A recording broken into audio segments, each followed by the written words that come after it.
De retour dans les engagés pour notre deuxième débat qui porte sur la visite du déplacement Emmanuel Macron en Algérie. Une visite de 3 jours qui n'est pas une visite d'État, qui est une visite d'amitié. Le président français a atterri hier à 15h à Alger. Il sera aujourd'hui au contact de la jeunesse algérienne, des chefs d'entreprise. Il rencontre le président algérien Abdelmajid Tebboune à 13h environ, une rencontre en tête-à-tête, et il ira à Oran pour rencontrer des sportifs, dîner aussi avec des intellectuels algériens. Donc une visite assez riche. Nous avons souhaité évidemment pour nous sur Beurre FM aborder ce déplacement. C'était une actualité incontournable. Des relations complexes entre la France et l'Algérie, on le sait, on ne va pas se voiler la face, mais on aimerait qu'il y ait des relations plus apaisées. On aimerait qu'il y ait des enjeux économiques partagés, sociaux, culturels, sportifs, de grandes nations qui doivent travailler dans la fraternité pour une nouvelle ère, disons. Allez, regardons l'avenir positivement. Et nous avons Brahim Oumansour qui est toujours avec nous, qui est géopolitologue, chercheur associé à l'IRIS. Nous avons souhaité avoir une journaliste algérienne qui évolue à la télé algérienne, Rim Boukari, qui va être avec nous aussi en direct d'Alger, qui va nous donner un peu le dessous des cartes, l'atmosphère, les attentes des Algériens.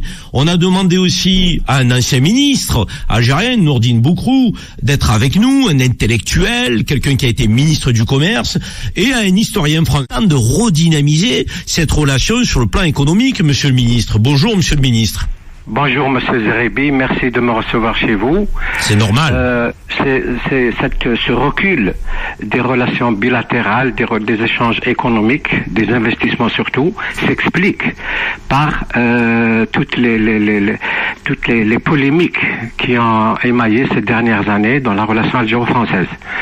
Moi, je pense que maintenant, il ne s'agit pas d'en rester à la problématique du passé, et le passé en partant de maintenant, de l'instant où on parle, mais de considérer l'avenir, de considérer le contexte mondial. Les choses sont en train de changer autour de nous, dans notre plus proche voisinage. La guerre d'Ukraine est en train de modifier les politiques des États du Sahel, de l'Afrique de l'Ouest, du Maghreb, etc. Il y a des enjeux, il y a des dangers qui appellent l'Algérie et la France à adopter une nouvelle vision, non pas seulement du bilatéral, mais de la géopolitique. Le passé pèse, mais l'avenir menace. Il y a un retour aux empires, il y a 4 empires qui sont là à se concurrencer sur la scène mondiale et à se disputer, notamment l'Algérie, l'empire russe, l'empire du milieu chinois, l'empire ottoman, l'empire perse. La France déjà subit les contre-coups de ces mutations déclenchées par la guerre d'Ukraine. Donc aujourd'hui, là, en définissant une nouvelle relation entre l'Algérie et la France, qui passera bien sûr par les choses de l'ordinaire, par les échanges économiques, les échanges culturels, les étudiants, les visas et tout, la question mémorielle. Mais plus que jamais, cette visite du président français en Algérie, plus que jamais, peut être la chance d'un nouveau tournant, d'une nouvelle prise de conscience pour les deux pays. Il ne faut plus ressasser, il faut sortir des questions du passé. Le passé, on ne peut pas le réparer, mais l'avenir, on peut le préparer. Donc voilà, vous estimez, Monsieur le ministre, vous estimez qu'il est nécessaire de regarder la relation franco-algérienne, non plus à l'aune simplement des enjeux qui lient les deux nations en direct, mais dans un espace beaucoup plus large, géopolitique, dans un monde multipolaire qui est ouvert, et essayer de caler cette relation dans cette approche plus large. Absolument. Tout le reste viendra dès lors qu'il y a une nouvelle vision qui constitue une nouveauté dans le discours, dans les petites phrases comme ça, etc. Quand on se met enfin à parler de l'avenir et non plus du passé, Monsieur le ministre, peut être réglé. On est prêt à ça?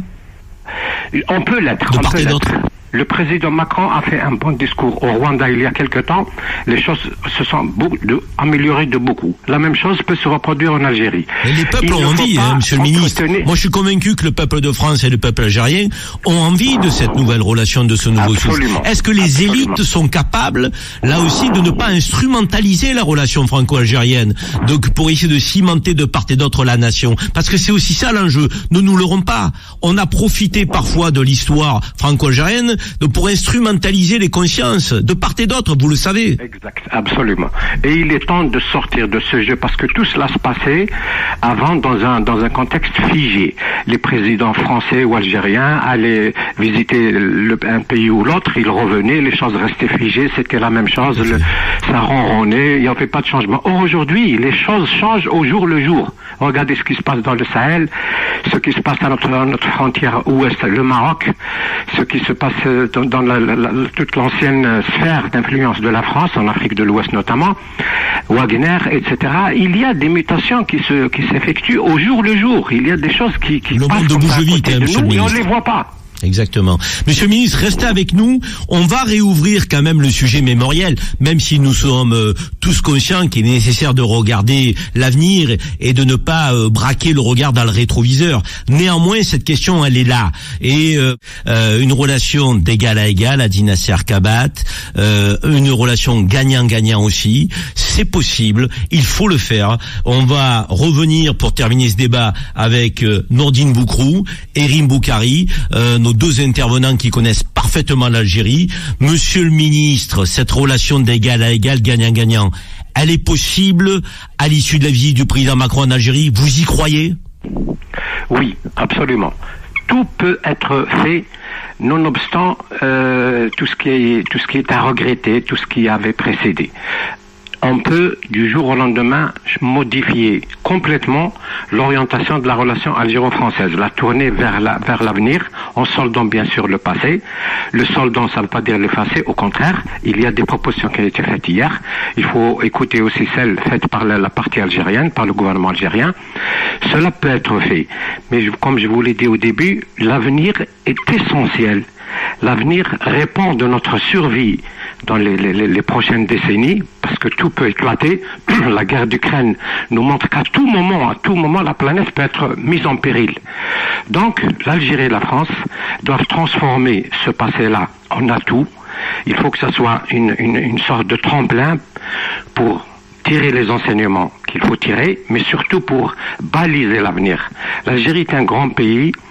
Elle peut accueillir des investissements colossaux, des investissements dans les nouvelles technologies, des investissements dans les énergies renouvelables. Elle a 2 millions de kilomètres carrés d'espace dans le Sahara. Elle a une jeunesse qui a soif de réaliser des choses dans le numérique. Tout que ça, monsieur le ministre, vous avez raison, voilà.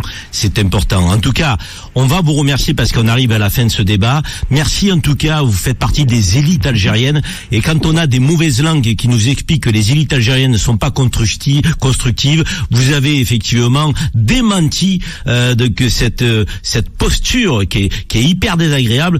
On a des élites algériennes et françaises qui ont envie d'avancer, de bosser ensemble. Vous l'avez incarné, monsieur le ministre, aujourd'hui. Merci. À bientôt. Bonne continuation à vous. On termine avec Rim Boukari.